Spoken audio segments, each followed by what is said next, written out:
Hello everyone, welcome to English with Reddy. मैं हूं miss Reddy और आज हम इस वीडियो में शुड का यूज़ सीखेंगे।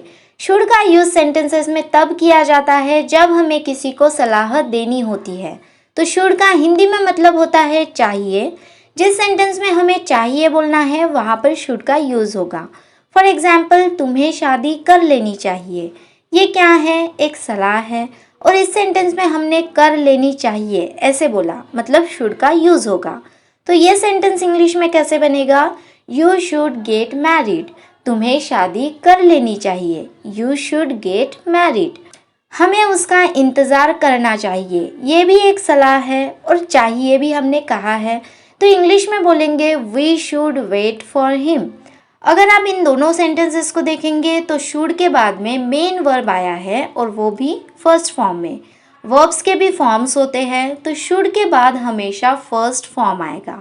ही शुड स्लीप्स ऐसे नहीं होगा, ही शुड स्लीप। अब अगर हमें किसी सेंटेंस को नेगेटिव सेंटेंस में कन्वर्ट करना है, जैसे कि हमें कहना है हमें उसका इंतज़ार नहीं करना चाहिए, तो इंग्लिश में कैसे बनेगा? We should not wait for him.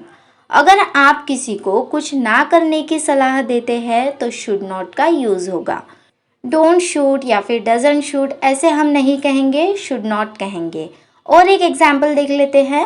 आपको धूम्रपान नहीं करना चाहिए। नहीं करना चाहिए इसका मतलब हम किसी को धूम्रपान ना करने की सलाह दे रहे हैं, तो शुड नॉट का यूज़ होगा। तो इंग्लिश में हम इसे कहेंगे यू शुड नॉट स्मोक। आपको धूम्रपान नहीं करना चाहिए, यू शुड नॉट स्मोक। अब हम देखेंगे कि अगर हमें किसी से सलाह लेनी हो तो शुड का यूज़ कैसे किया जाएगा। इससे पहले हमने देखा था सलाह देना। अब हम सलाह लेने की बात कर रहे हैं, मतलब हम कुछ सवाल करेंगे। फॉर एग्जाम्पल, क्या मैं उससे मिलूं या फिर क्या मुझे उससे मिलना चाहिए। हम किसी से सलाह ले रहे हैं, तो जब भी हम किसी से सवाल करेंगे, सलाह मांगेंगे, तब शुड का यूज़ सेंटेंस के बिगिनिंग में होगा। फॉर एग्जाम्पल, क्या मैं उससे मिलूं, इसे हम इंग्लिश में कैसे कहेंगे? Should I meet him. क्या मैं उसे फ़ोन करूं? Should I call him. यहाँ पर हमने शुड को सेंटेंस के बिगिनिंग में यूज़ किया। ऐसे क्यों किया? क्योंकि हम किसी से सलाह ले रहे हैं, हम किसी से सवाल पूछ रहे हैं। अब अगर हमें किसी को सलाह लेते हुए नेगेटिव क्वेश्चन करना है तो कैसे कहेंगे? फॉर एग्जाम्पल, क्या मैं ये ना खाऊं? हम यहाँ ना खाने की सलाह ले रहे हैं, तो पहले तो सलाह ले रहे हैं इसलिए सेंटेंस के बिगिनिंग में शुड आएगा। शुड और फिर सब्जेक्ट आएगा। सब्जेक्ट है मैं, सो शुड के बाद आई आएगा और फिर नेगेटिव टर्म मतलब नॉट आएगा। तो कैसे बनेगा? Should I not eat this.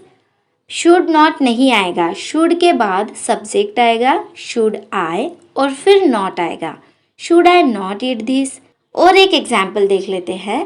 क्या हम ये मूवी ना देखें?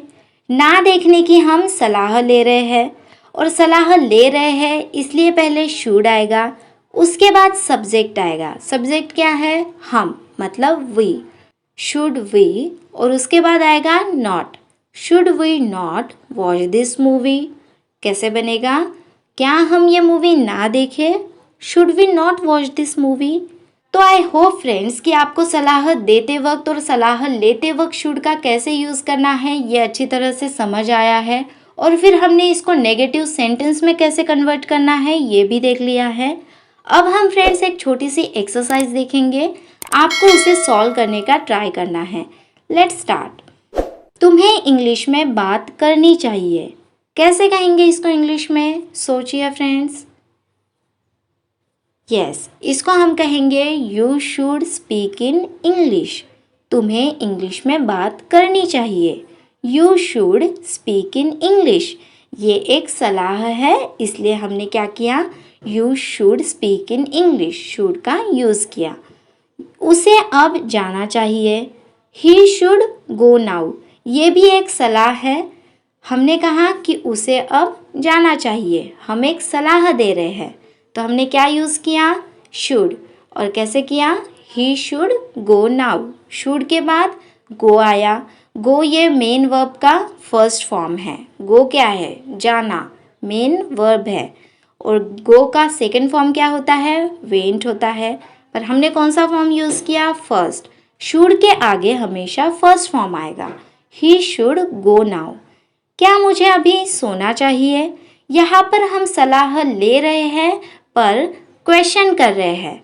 हम यहाँ सलाह ले रहे हैं तो शुड का यूज़ बिगिनिंग में होगा। कैसे बनेगा ये सेंटेंस? सोचिए फ्रेंड्स। यस, शुड बिगिनिंग में आया। Should I sleep now? क्या मुझे अभी सोना चाहिए? Should I sleep now? तुम्हें ये नहीं करना चाहिए। यहाँ पर हमने नहीं करना चाहिए कहा, मतलब कुछ ना करने की सलाह दी है। तो कैसे होगा इंग्लिश में? You should not do this. Should के बाद क्या यूज़ हुआ? नॉट। क्यों? क्योंकि हम कुछ ना करने की सलाह दे रहे हैं। You should not do this. क्या मुझे उससे बात नहीं करना चाहिए? यहाँ पर हम बात ना करने की सलाह ले रहे हैं। सलाह ले रहे हैं इसलिए बिगनिंग में शुड आएगा। उसके बाद हम डायरेक्ट नॉट का यूज़ नहीं करेंगे, पहले हम सब्जेक्ट का यूज़ करेंगे। सब्जेक्ट क्या है? मुझे, मतलब आई। तो कैसे बनेगा? Should I not talk to her? Should I not talk to her? पहले शुड आया, देन सब्जेक्ट आया और उसके बाद नॉट आया। तो फ्रेंड्स, अगर आपको ये वीडियो अच्छी लगी है so please like, share and subscribe and to practise daily.